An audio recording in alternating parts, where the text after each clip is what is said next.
fight is between the AIADMK and the BJP for the second and third places.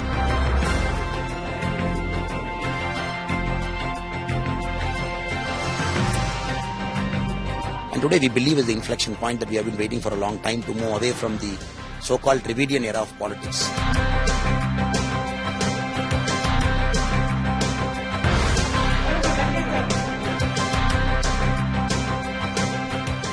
That it's a second war of struggle of independence.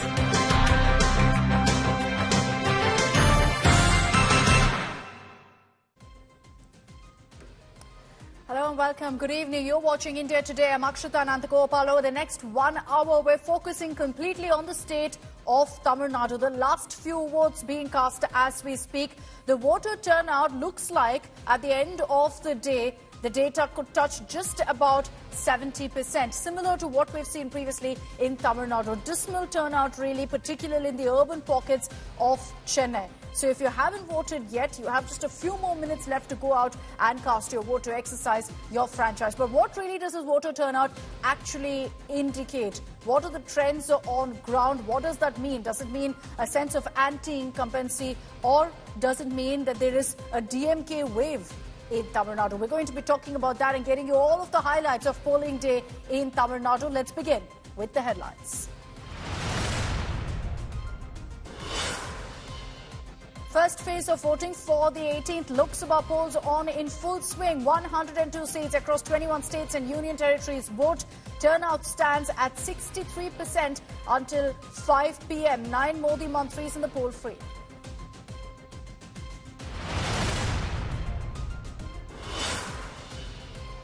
Tamil Nadu votes in this one phase, all 39 seats currently voting underway. The turnout at this point stands at 62% till 5 p.m. So expect that number to go up. DMK, Congress and BJP bigwigs cast their vote.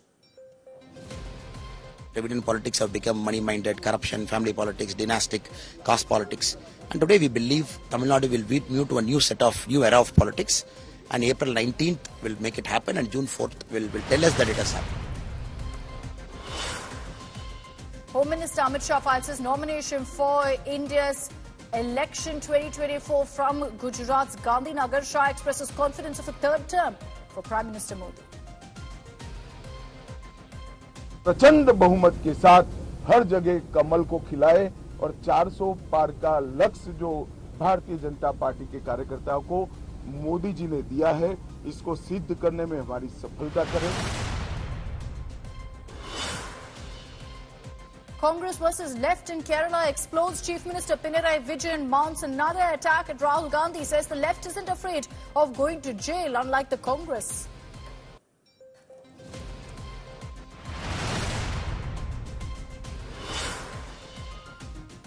BrahMos Shakti in the South China Sea. India delivers Made in India BrahMos missile to the Philippines. Prime Minister Modi hails big Atmanirbhar defense push. अब हम BrahMos missile को भी export कर रहे हैं. इस missile का पहला बैच आज फिलीपींस जा रहा है. Outrage grows over stabbing shocker in Karnataka. Stalker stabs Congress corporator's daughter in Hubballi. Girl stabbed for rejecting proposal. Protests break out.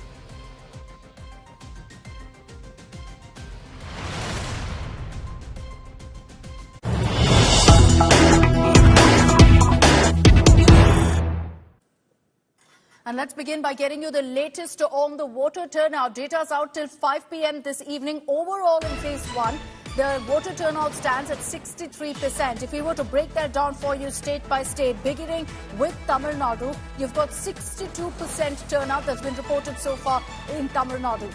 So it looks like somewhere between 70 to 75% is where it will settle in the state. Unfortunately, once again, it's in the urban pockets like Chennai where you're seeing very poor voter turnout, somewhere between 55 to 60% in Chennai South, Chennai Central and Chennai North seats. The highest voter turnout is in Bengal of all of, in fact, the states that are voting today. It's at 77.57%. Very, very healthy numbers, because remember that number is just till 5 p.m. In Uttarakhand, the voter turnout is at 57.54%. So that's the data you need to really know as far as the voter turnout is concerned. There's a lot that's read into turnout to understand exactly which way the wind is blowing right now in Tamil Nadu. We can confirm for you that the voter turnout till 5 p.m. stands at 62%.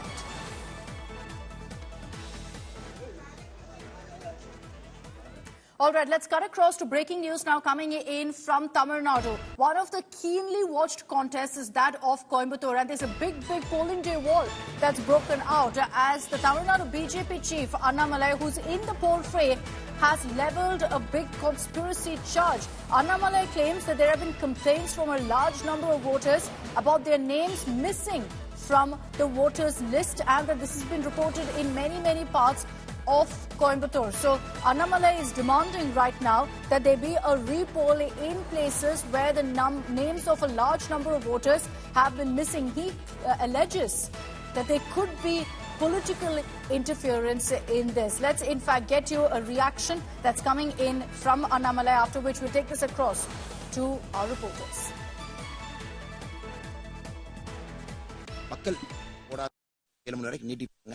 மக்கள் ஓட்டு போடாதவங்க பெரிய அளவுல நீங்கள் வந்து வந்தாங்க. ஆனா தேர்தல் அதிகாரி சரியான பதில் அவர்கிட்ட இல்ல. என்ன ஒரு லார்ஜ் ப்ரிப்பரேஷன், பல பேர் அதை ப்ரிப்பேர் பண்றாங்க. எங்களுடைய கியூரியஸ் இதே வந்து எப்படி பூத்துக்கு 20 பேர் டெலிட் பண்ணிருக்காங்க. இது ஆச்சரியம். அது எப்படி பூத்துக்கு ஒருத்தர் கணவன் இருப்பாங்க, மனைவிக்கு ஓட்டு இல்ல. உள்ள ஒரு அம்மா எழுதிட்டு பாருங்க, இறந்து போன கணவனுக்கு ஓட்டு, உங்களுக்கு ஓட்டு இல்ல, அதனால ஓட்டு போடாம போக மாட்டேன்னு அந்த உள்ள இதே டிஃபரன்ஸ் இருக்காங்கிற சந்தேகம் எங்களுக்கு வருது. காரணம் நிறைய பாரதிய ஜனதா கட்சியினுடைய வாக்காளர்கள் எல்லாமே traditional. There are many BJP cadre who claim that they went in to cast their vote and couldn't. Their names were missing from the voters list. நேர்மையான முறையில நான் கீழ விழுந்ததுனே நியாயமான நேர்மையான முறையில இதை செய்திருக்கணும். ஆனா அதையெல்லாம் தாண்டி மக்கள் நின்று கொண்டிருக்கின்றார்கள், ஒரு பெரும் உற்சாகத்தோடு இருக்கின்றார்கள். We believe that even in the case of such unfair practices, the people are still with us here in Coimbatore. ஒரே இடத்துல 200 ஓட்டுறாங்க. அது எவ்வளவு நியாயமாக அது இருக்கும். அதனால இதெல்லாம் வந்து கண்டிப்பா நாங்க டாக்குமெண்ட் பண்ணி அங்கங்க ROD observe. We will definitely document all of these incidents of voters' names, particularly BJP cadres' names missing from the voters list, and hand it over to the election commission. போது shifted பாங்க, death பாங்க, absent பாங்க, இந்த மூன்று விஷயத்தான் பாப்பாங்க. Absent, shifted, death, AST அப்படி பாங்க. ஆனா இன்னைக்கு நீங்க பாத்தீங்கன்னா உயிரோடு இருக்கிறாங்க. கணவர் வாக்கு இருக்கு, மனைவி வாக்கு இல்ல. ஜஸ்ட் நீங்க நம்பலீங்கன்னா இங்க உள்ள நீங்க ரேண்டமா அந்த போலீஸ் ஸ்டேஷன் நான் பாக்குறோம். நீங்க ஜஸ்ட் உள்ள போய் பாருங்க, ஒரு அம்மா உள்ள அழுதுட்டு இருப்பாங்க ரேண்டமா. கணவன் இறந்து 5 வருஷம் ஆச்சு. If you look, for example, at this polling booth right opposite me, there was an incident of someone who was crying, saying that her name wasn't in the voter list.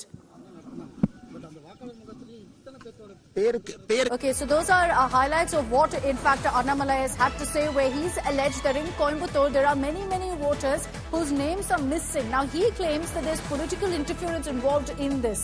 Why? Because he says that these are largely BJP workers, BJP supporters whose names are missing. This is Annamalai's allegation. He's demanding also repolling in some parts of Coimbatore over this. Let's focus now on what's happening in Tamil Nadu, particularly now that we're speaking about Coimbatore. Let's talk about the Coimbatore battle, because that's one that everyone nationally also is focusing on, because it's going to be a contest clearly that's going down to the wire right now.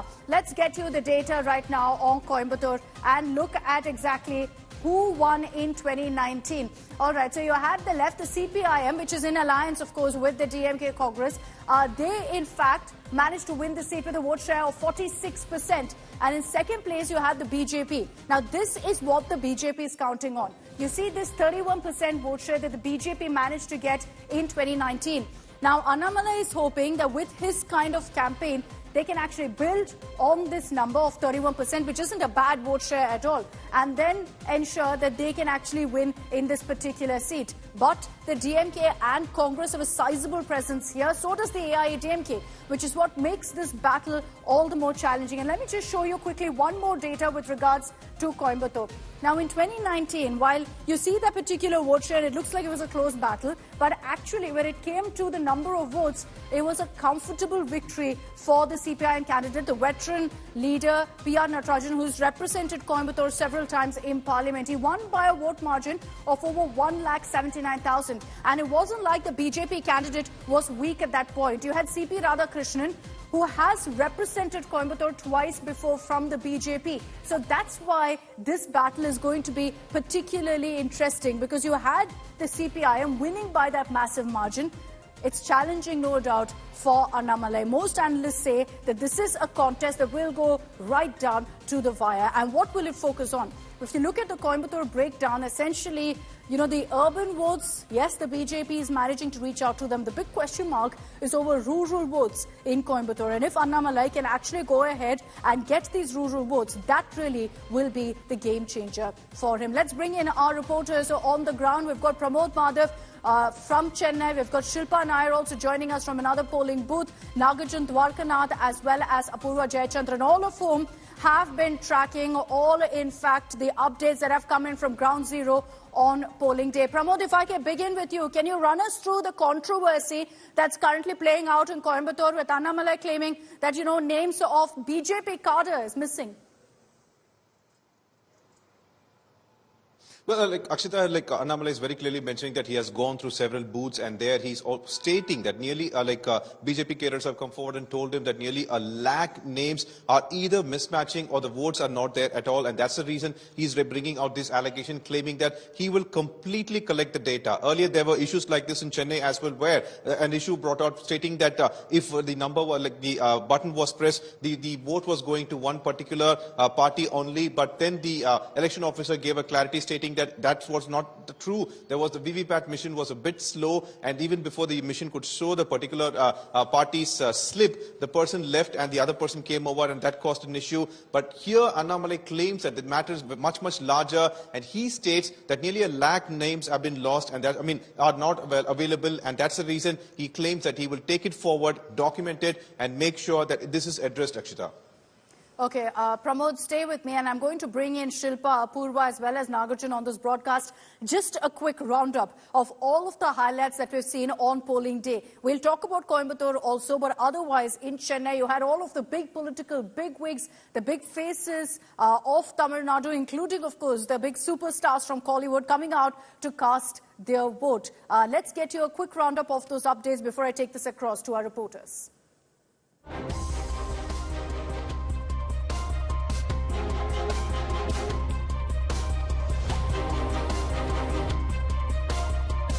The fate of 950 candidates in 39 Lok Sabha seats of Tamil Nadu sealed.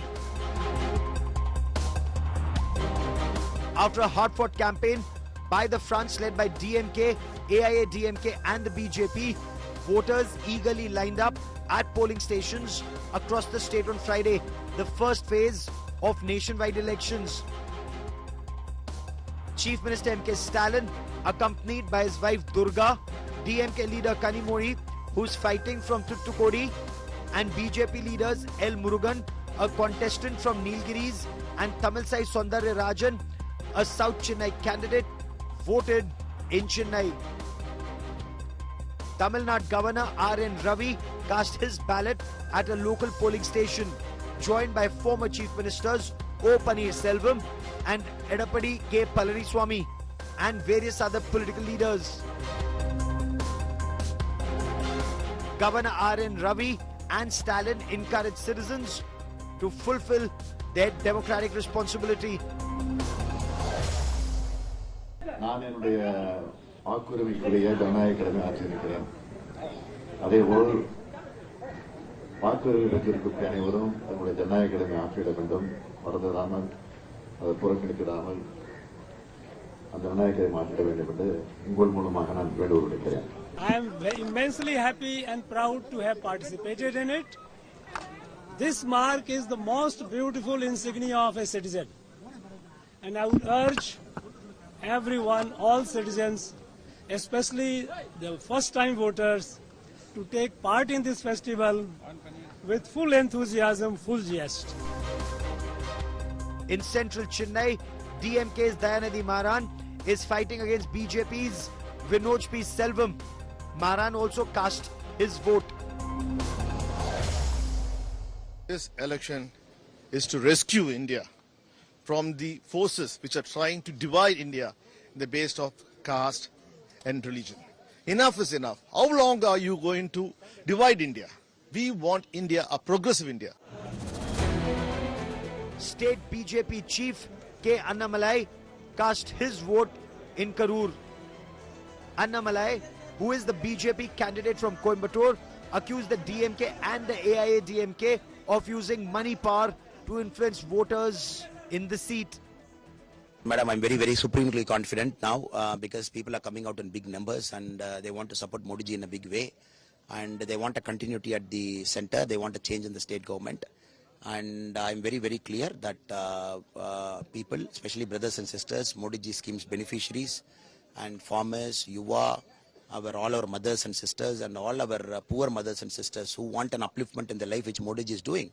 And this combination will make us to sail past the post. Congress leaders P. Chidambaram and his son Karthi Chidambaram cast their vote in Sivaganga. Nadu will vote for the India Alliance. The India Alliance, headed by the DMK and including the Congress in Tamil Nadu, will win all the 39 Lok Sabha seats in Tamil Nadu. In the 2019 Lok Sabha elections, the alliance led by the DMK won 38 of the 39 seats. While the India bloc is hoping for a repeat, this time they are facing a tough fight both from the AIA-DMK and the BJP. With Pramod Madhav, Nagarjun Dwarkanath, Shilpa and Saurabh in Tamil Nadu, Bureau Report, India Today. Okay, so those were some of the highlights of polling day that we witnessed so far. Last few moments that we're seeing right now of people who are at polling booths getting their chance to exercise their franchise. The final data with regards to the voter turnout is something we're still awaiting from the Election Commission. But let's bring our focus now to the 3 seats in Chennai, because when we talk about voter turnout, what's been disappointing to see is the dismal turnout to the urban seats like that of Chennai North, Chennai Central and Chennai South. These are seats, and let's talk about the urban seats, the urban breakdown in Tamil Nadu. A handful of them, Sri Perumbudur, the industrial hub, part of that. You've got Madurai, Coimbatore, also an urban pocket in Tamil Nadu, and then the 3 Chennai seats. Talking about Chennai North first, now this again, like every other Chennai seat, is a stronghold of the DMK. You had a comfortable victory for Kalanidhi Veeraswamy in Chennai North with a 62% vote share in 2019. He's been once again fielded there by the DMK. Why not? It's a safe seat, it's a strong seat. So in Chennai North, the DMK very, very strong. It's a similar story really in every part of Chennai. Let's look at Chennai Central, where Dayanidhi Maran again won in 2019 with a 57% vote share. Remember, this time you've got the BJP attempting to put up a fight in Chennai Central with Vinod Selvam being fielded there. But if you look at 2019 itself, the fact that you have a PMK and a Makkal Needhi Mayam against him tells you how the AIA-DMK has kind of given in on Chennai Central. Even this time, they went ahead and handed over the seat to their ally, to the DMDK. So the Chennai Central seat, it's almost a foregone conclusion between the DMK and the AIA-DMK that this is a DMK bastion. It's Maran land, if you will. Chennai South. Now here you're going to see an interesting battle, of course, play out this time. But last time around, in 2019, you had Tamarachi Thangapandian winning with a 50% vote share. And this time, both of these candidates again are squaring off. And then you have Tamilisai Soundararajan, of course, added to the mix. Jay Vardhan was the MP previously before 2019, lost to Tamarachi Thangapandian in 2019. He blames it in his conversation to me to an anti-BJP sentiment in Tamil Nadu, a wave against Modi that led to his defeat in Chennai South. He's getting a chance to take on Tamarachi Thangapandian once again. And you have Tamilisai Soundararajan also in the mix in Chennai South. Shilpa Nair is live with us also from Chennai. Shilpa, dismal voter turnout, disappointing numbers coming in from Chennai. The urban pockets once again really failing to lead by example. And there'll be a lot of questions about what really this kind of a voter turnout means. Well, that's not Akshita. In fact, if you look at the numbers that have come in so far, as of 5 p.m., the Election Commission data says the voter turnout for Tamil Nadu is around 62%. And compared to other constituencies, Chennai, which is, of course, an urban center in the state, that has polled very less, as compared to other constituencies. But there is, of course, one more hour of polling data that needs to come in, and also, there's a lot of variations that could be corrected later. So a final data we'll probably get by the end of the day today or tomorrow morning from the Election Commission. But nevertheless, this has been sort of the trend in the last couple of elections as far as Tamil Nadu is concerned, where the state goes a little above 70% in terms of the voter turnout, and urban areas like Chennai, they poll lesser as compared to other constituencies. But you, of course, pointed out the challenges, the politics of Chennai, the battle for Chennai. There are three constituencies: Chennai South, Chennai Central, Chennai North, of course, and there is a big political fight between all the three parties in these constituencies, and we are, of course, expecting more data to come in from the side of the Election Commission soon regarding the voter turnout. But as far as Chennai is concerned, civic amenities, civic issues, infrastructure issues, these are some of the issues that resonate the most amongst the voters. And Chennai is a city that has seen devastating floods as well in December. Several parts of the city, especially South Chennai, areas like Velachery and North Chennai also had come underwater. And it was inundated for several days. People were, suffering without food, water, and other basic necessities for several days. Correct. So that is one, issue that many believe would play out in this election. Will it have an impact? We'll know on June 4th whether the state government's response to the floods was satisfactory. It's a long way to sort. April 19th all the way up to June 4th to get answers to all of these questions. Shilpa, looking at the voter turnout right now, let's just do a comparative analysis. Remember that 62% is right up until 5 p.m. So we're still waiting for the data to turn around and whether it will hit 70%. The last time we saw 60% voter turnout was back in 2004. Since then, it's been hovering around the 70 to 73%. So it was expected, and perhaps now that it's at 62% at this time till 5 p.m., in the next few hours, when the Election Commission updates the data, it's expected to once again settle at these numbers. We'll break that down for you further as well. Here, as we look at each seat by seat, the voter turnout right now. Very, very disappointing numbers are coming in from the Chennai seats. Chennai Central, you see that particular drop. But like I said, that number has to be updated once the EC puts out the latest data, expected to settle somewhere near the same figure that you're seeing in 2019. But this is the urban pocket, and this is where you're seeing the lowest voting percentage right now. I'll just quickly highlight also the voter turnout in Coimbatore as well. You can see that it's only at 47%. I want to bring in also on this broadcast Suman SI Raman as well as T.S. Sudhir. Good evening to both of you. Suman SI Raman, I saw that you also went ahead and cast your vote earlier today in Chennai. Disappointing, would you say, seeing the voter turnout right now? And what do you really think? Do you think we can read into that as a sign? Because Chennai, there was a lot of talk about anger, about anti-incumbency, about the floods leading to people wanting to teach the present MPs a lesson. At this point, it doesn't look like many of them are even willing to come out and vote. Akshita, I think Chennai follows the same pattern of lagging behind the rest of Tamil Nadu. This is a consistent pattern that we see not just in Tamil Nadu, but in most other states. In Karnataka, Bangalore polls lower than the other parts of Karnataka. In Telangana, Hyderabad polls lower. In Maharashtra, Mumbai polls lower. So I think that is a trend, and part of it is explained by the fact that there is large migrant population in these cities who probably are residing in other centers where their vote is here, and they don't actually travel down. And of course, there's also the case of the long weekend that people have taken Friday, Saturday, and Sunday. So that's contributed a little bit. So, but the basic point is, I think we will end up, Chennai in particular, will end up more or less what was the vote percentage in 2019. We will more or less get there because we were in the around 63, 64, 65% in the Chennai seats. It was the increased voting in the rural areas that actually pulled up the overall vote percentage to 72.4 in 2019. This time we may fall maybe 1 or 2% short, but it's not a drastically different turnout from what we had last time. And reading anything into the vote percentage to infer who will have the advantage, we've been proven wrong so many times. And in the recent past, high turnouts do not necessarily indicate anti-incumbency. We've seen that, in fact, the BJP has established very well that sometimes a high turnout and the incumbent government comes back to power. So I don't think there's a lot of chatter on social media about the voter turnout in Coimbatore being a certain percentage, which means that, it's going in the BJP's favor. Sudhir, what do you make of that? Right now, if you look at the voter turnout in Coimbatore, it's at about 47%. That is based on the EC figures that's come out till 5 p.m. So it'll be updated, should somewhere be around 60% or so. Do you think that it really actually matters? Because there's a lot of chatter on social media that 70% plus means that it's advantage BJP in Coimbatore.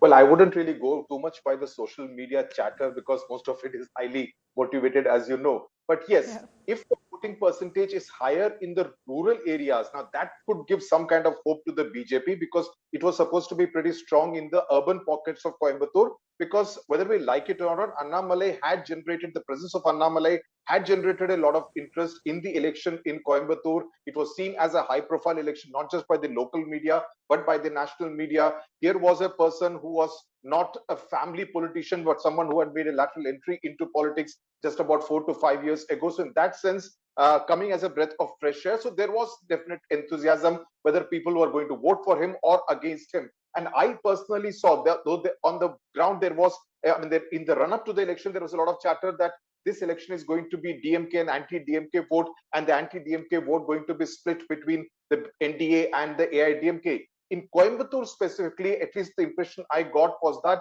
it was also going to be a pro-Annamalai and an anti-Annamalai vote. And it is the anti-Annamalai vote which was going to be split between the DMK and the AIDMK. So much of the success or failure of Annamalai and the BJP in Coimbatore would largely depend on how this has really played out and whether a large number of the BJP supporters have turned up at the polling booths to cast their vote, whether the BJP Karyakartas have managed to get their supporters out into the polling booth. I think that will depend a lot on that because the AIDMK in particular is very strong in the Congo belt and Coimbatore in particular. This is something that we have constantly spoken about whether the AIDMK is being underestimated also amid all of this talk of the BJP making inroads in Tamil Nadu. Suman SI Raman, you wanted to make a point. Yeah, I think Mr. Annamalai has made a statement a few minutes ago saying that 1 lakh votes have been No, we've just broken that also. We just broke that at the top of this broadcast, that he claims that he wants a repolling in parts.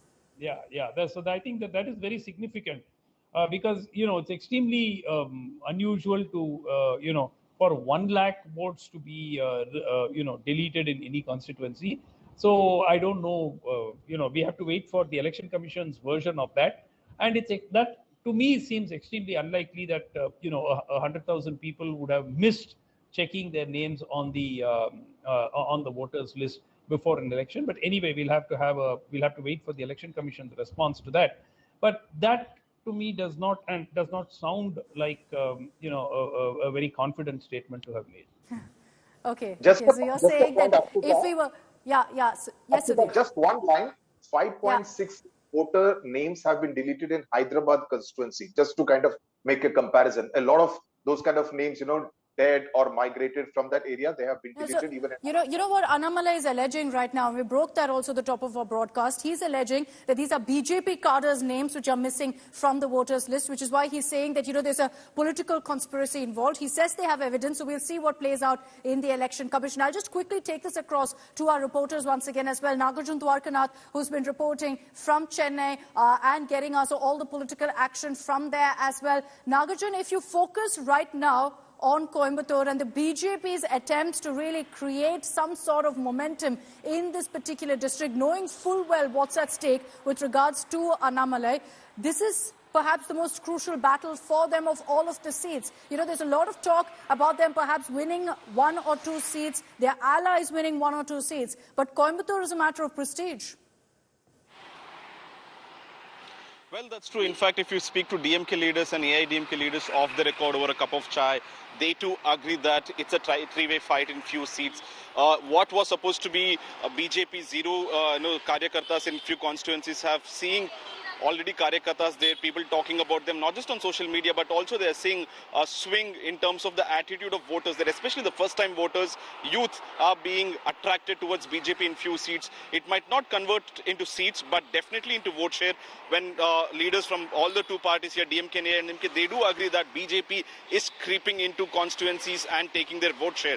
While Shashikala also agreed that this is a foundation for the other party, with the third front or whatever you call it, the other front where BJP and TTV are together, that this is the foundation for 2026 state election. Annamalai kept repeating that we might increase the vote share to 20% and above, but 2026 come, that BJP will be the party to take the power and form the government. So the goal is very clear for BJP and its ally, that 2026 is what we are fighting for. Now it's to make a message, to make a mark and put out a message that we have arrived in Tamil Nadu. A clip of Rahul Gandhi has been going viral since morning, that in Parliament, I think in between 2019 to 2022, that his speech saying that he was looking at the treasury benches saying, "Aap kabhi Tamil Nadu ke andar kabhi nahi aa sakte, you will never win Tamil Nadu."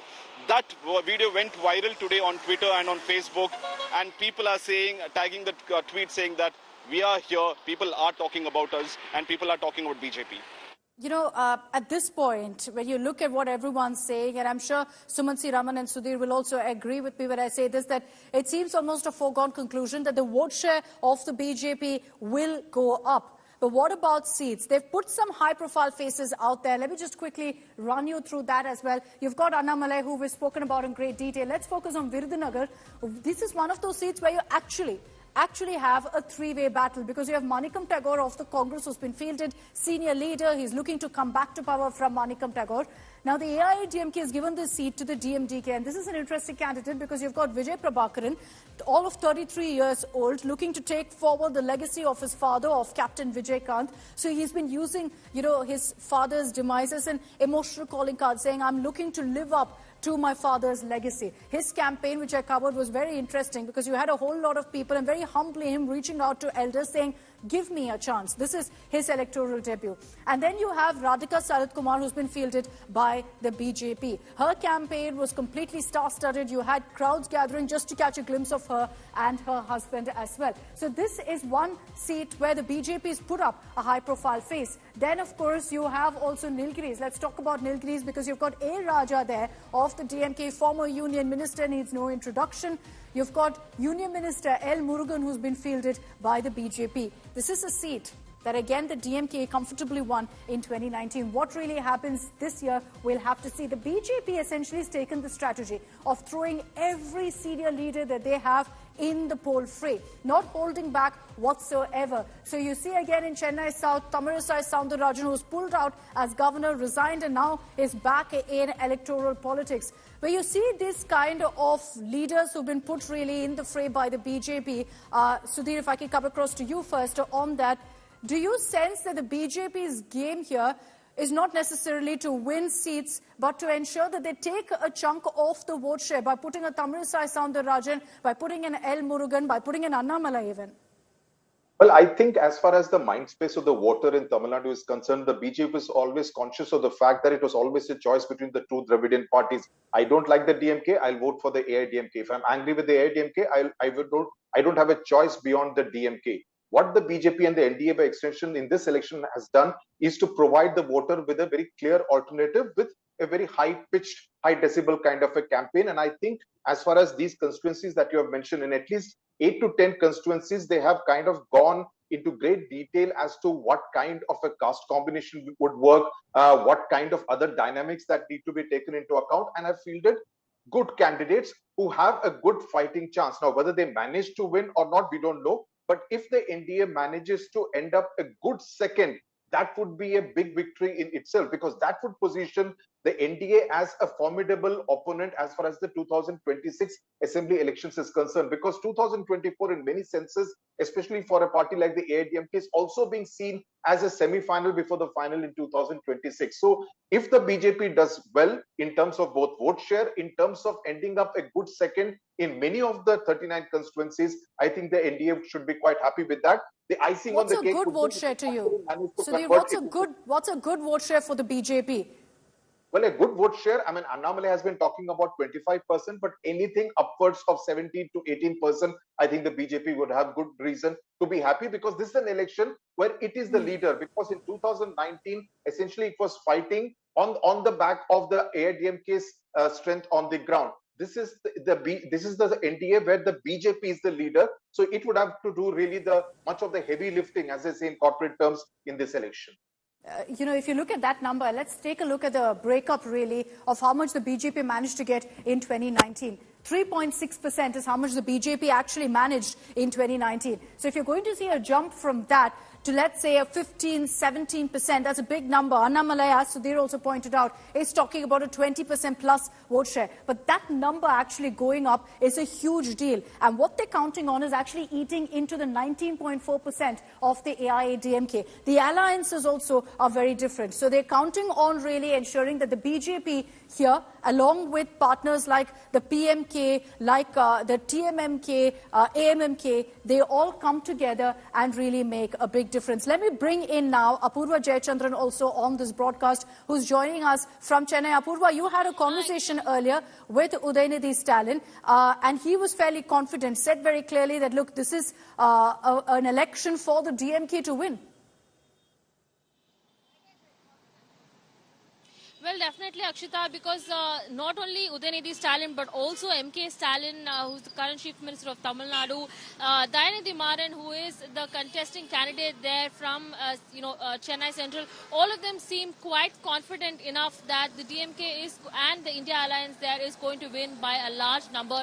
They feel quite confident. In fact, he's also gone on to state what now seems in rhetoric quite a poor number, but he does state that there's going to be a much larger voter turnout than last year. That's what he had also said. But right now, at least until 5 o'clock, we don't see the numbers coming as great as such. So we're still expecting, that this goes on. So it's going to be quite interesting to see how the DMK fares. But one thing is sure, that the DMK and the India Alliance does seem to have a lot more of enthusiasm. They do have a lot more of, the kind of strategy there, and they do. Yeah, Apurva, thanks for that update. Apurva getting us highlights of really how the DMK is also confident here. They're talking of a clean sweep. We've spoken about the BJP, about the NDA. Can we just also quickly focus on the AIADMK right now? There's a lot of talk about the BJP expanding its footprint in Tamil Nadu at the cost of the AIADMK. In 2019, if you look at the seats, 38 out of 39 with the DMK.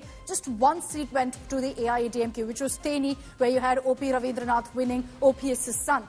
But this time around, there's talk of a couple of seats right now. And if I were to just quickly highlight that, one of those is the seat of Erode. Now, there you've got, in fact, last time in 2019, the DMK managed to win. The AIADMK had a 33% vote share. The candidates are different this time in Erode, and there's a lot of talk about Ashok Kumar of the AIADMK actually making an impact against Prakash. So that's in Erode. I also want to take a look at a few others like Kalakurchi, again a seat which was with the DMK, with a 60% vote share with the DMK, but this time there is talk that this is a seat that could actually go with the AIADMK. These are just a few. If I were to talk about Pollachi also, that's another seat that there's a lot of talk about it moving from the DMK to the AIADMK. So these are some interesting seats, and they're going to be tough battles. There's no doubt about that, Sumant, that these are all seats where you're going to see a tight contest and a two-way fight at that between the DMK and the AIADMK.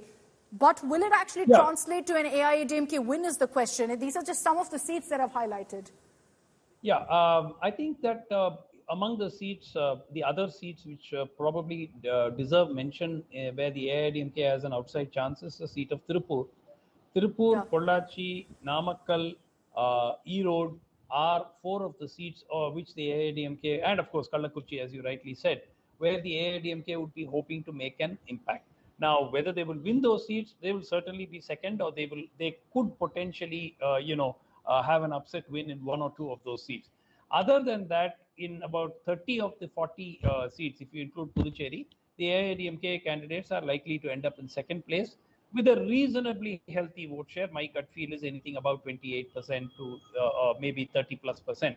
And one point, Akshita, when you talk about the NDA's vote share in this election as being 17 to 18% or whatever the polls suggest, You must remember 4.5% to 5% of that is the PMK's vote share. The PMK is a 4 to 5% party. They will consistently get 5%. They will not get more. They will not get less. So you will have to, assume that going forward, the BJP's vote share in this among the alliance partners is pretty much X or whatever they get minus this 4.5 to 5% vote share of the PMK. PMK is now contesting about 10 seats. So this has got to be kept in mind. In 2014, I want to remind you, the NDA got 19%. BJP, MDMK, DMDK, PMK combined got 19%. And then in 2019, everything sort of disappeared. So the increase in vote share cannot necessarily be taken as something that will automatically sustain for the next election. But certainly it gives you, it boosts the morale of the cadre, and it gives you something on which you can try to build on for 2026 and 2029. No, it definitely, I think, gives you that thrust, but the issues are very different. The agenda will be very different. The faces will be very, very different as well. But it's very clear that whatever happens today, and whoever the voters have chosen, will know, of course, that there's going to be a long wait till June 4th. But whatever has been decided is going to have a direct repercussion in the 2026 election. There's no doubt about that. And perhaps when we talk about the AIADMK factor, there's also no doubt that today the election and the discussion we're having would be very, very different if the BJP and the AIADMK were fighting together. Would we be talking about a completely different scenario of how many seats really the DMK Congress would be getting? Would it be a 30 plus? Would it have been much lesser? It's something that, of course, we'll leave to speculation now, considering that that alliance didn't really go through. And as we get you all of the highlights of polling day in Tamil Nadu, let's also talk about the big headline that came in of your biggest stars, legends, superstars, all coming out to cast their vote and lead by example. You had Rajnikant, Kamal Haasan, Surya, Vikram, Talapati Vijay, all coming out and casting their vote. Many of them speaking to us here on India Today. Here's a roundup of that.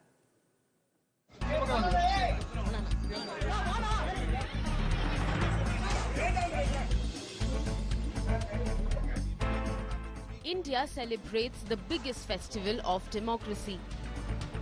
The first phase of voting for the 18th Lok Sabha elections took place in 21 states and union territories on Friday. It was a high-stakes battle in Tamil Nadu, where all 39 seats went to polls. Not only the common public, superstars also turned up to exercise their right to vote. Talapati Vijay, Rajnikant, Kamal Haasan, Dhanush, Vijay Sethupathi, Surya and many others cast their vote. The actors stood in the queue and waited for their turn. After voting, they showed off their inked fingers to the press, posing for clicks before making their way out of polling stations. These megastars had one message to their fans: perform your civic duty, cast your vote. What do you have to say to the voters of Tamil Nadu? Vote responsibly. That's all I can say. Everyone should participate. They should know about their candidates. There is myneta.com, there is Arapur, here come. We can know their candidates well before they come and cast their votes. With the biggest stars coming out to vote early in the morning, they led by example for their scores of fans in Tamil Nadu. Bureau Report, India Today.